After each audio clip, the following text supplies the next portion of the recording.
Beer, beer, beer, beer, beer, beer.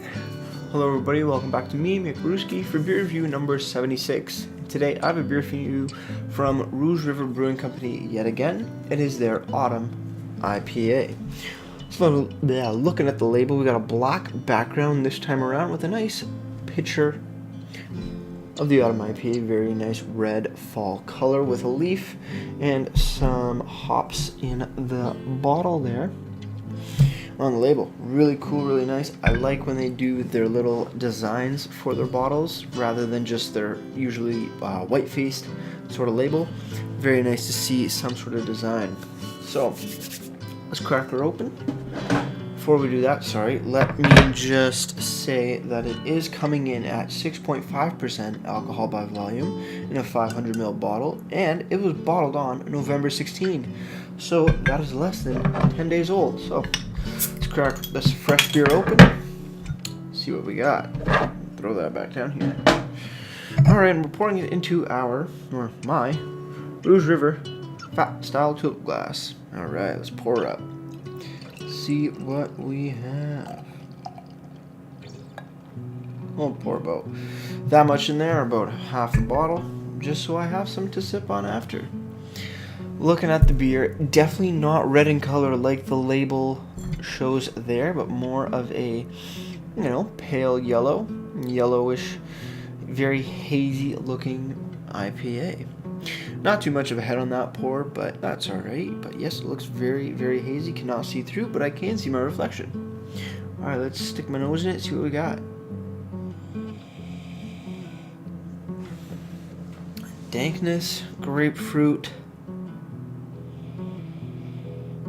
Sort of a, like a fall, typical fall smell, like the season of fall.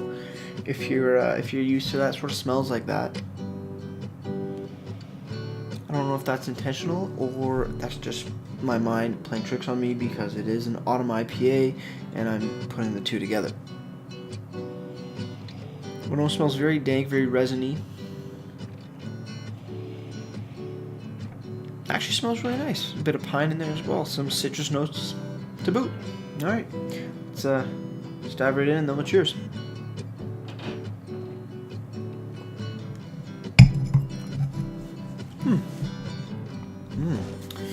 Sort of a sweeter note.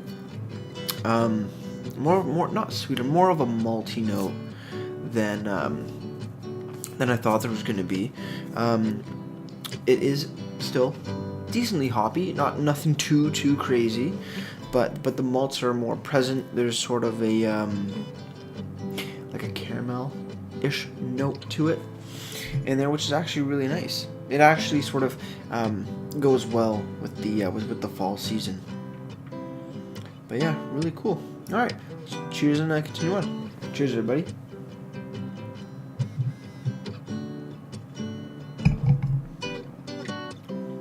Hoppy, slight dank and resininess, sort of more of a floral-esque characteristic to it. But yeah, the bit more malty in there, like a caramel or a toffee or some sort of sweeter, like a dessert sweet malt in there, if I'm not mistaken. Still very crisp and clean, not as heavy or as creamy on the mouthfeel as the Holy Trinity that I had the other day, but still really nice mouthfeel. Not super carbonated, just right. It's really nice. I actually do enjoy this. Let's look over on the bottle. Like I said, black background, red color in the tulip glass there with some leaves and some hops in there as well if you want to take a look. And they have on the back side their little info of the ABVs, the size of the bottle, and the brewed on date, but not much else. Still would like to see IBUs and a bit of a description on there, but I know that will be coming hopefully soon enough. Moving over to the website, rougeriverbrewing.com.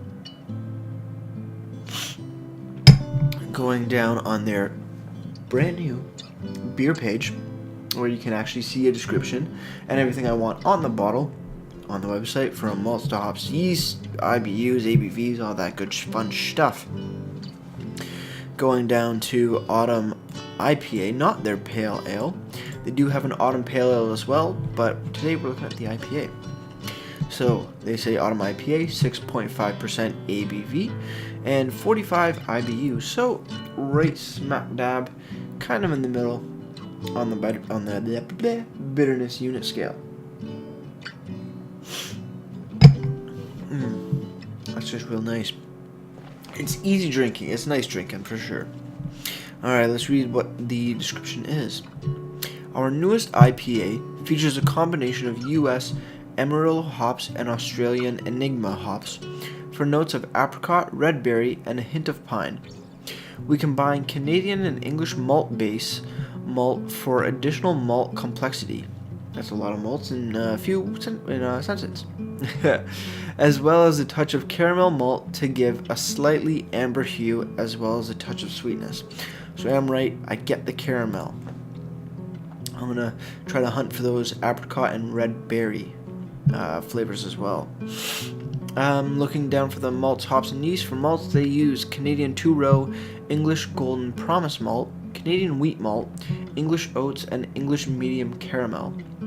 For hops, they use Chinook, Amarillo, and Enigma, and for yeast, they use Foggy London Ale. So, very good detailed information on the website, and that's awesome.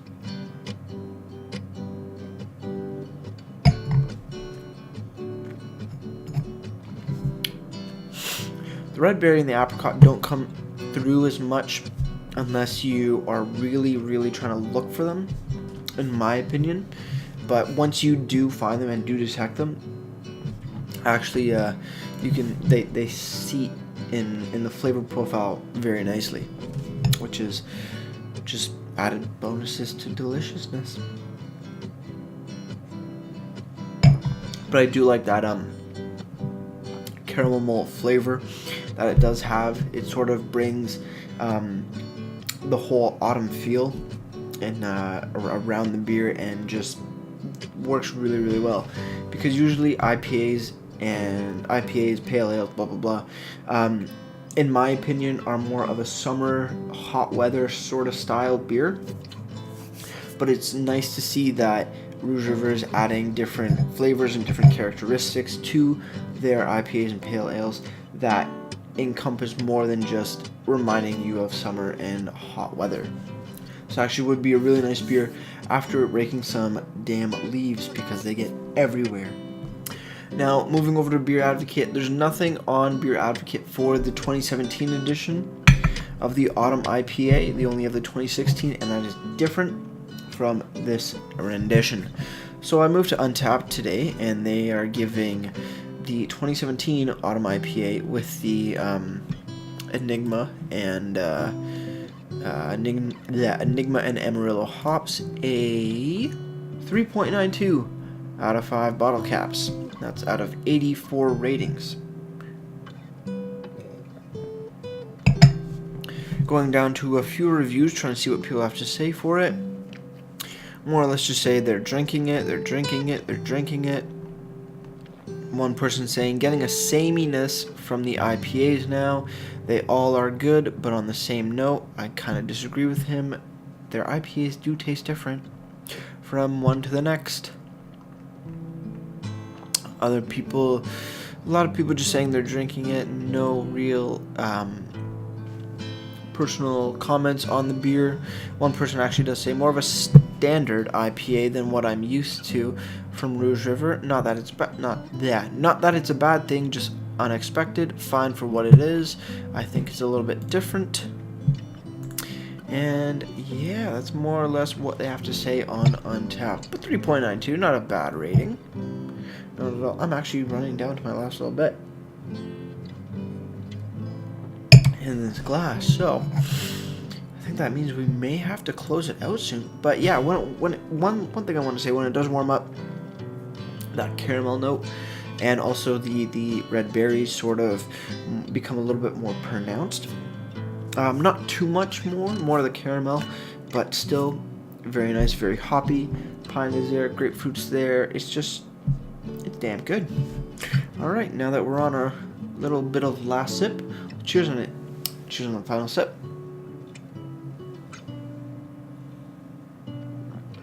And down she goes beautifully. I really enjoy this beer. I really enjoy Rouge River. Their beers are always very, very nice. Just really well done and well put together. I think they definitely have a lot ahead of them, in my opinion. So with that said, let's get down to the ratings. So for the rating of this beer, you know what? It's good. I enjoy the extra caramelly malt of this beer. I think it brings it more into the fall season, rather than just putting on an IPA and saying it's an autumn IPA. Here you go, but it more tastes just like a regular IPA. It actually works really well with the fall season. It's more of a what's the best word? Blunt. I don't know. I want to say blunt note. That's just how I'm gonna word it. It's not a bad thing. It's a really good thing. It's more of it's not super hoppy, which is nice. It's more of it's just a blunt note. That's the best wording I can find right now. But no, it's very good. It's very good. What else? So yeah, with the beer rating for it, I gotta give it a solid 8.5 out of 10. It's not my super favorite like that Trinity, but it's still a very damn good beer, and I would definitely pick this up again and again and again. It's awesome. I don't really find any faults with it. It's just not the most best that I've had. But then again, it's still damn good. Now moving on to presentation wise, bottle is really nice. The addition of a little logo, not a logo, but a little animation or design. Very, I always like to see little drawings and artwork. So that's really cool. Showing a red beer. It's not red, but goes with the beautiful red colors of leaves that you find in fall or autumn. Also, I like the easy to read label of ABVs, bottle size, and definitely the brewed on date's a big plus. Like again, I'm gonna say if they put on the IBUs and a bit of a description in the future, even better. But for the website, they have all that good information that you would want to find right there, clearly labeled and beautiful looking website. So for the presentation, I gotta give it a solid 9 out of 10. If you just add all the information from the website onto the bottle, perfect 10. So I think that just about wraps it up. So if anybody has any comments, questions, or beers you would like to see me review, you can leave those down in the comment box below, and I'll get back to them as soon as I can. So that'll do it for me, Brewski, and like I always say, crack a beer and enjoy. Cheers.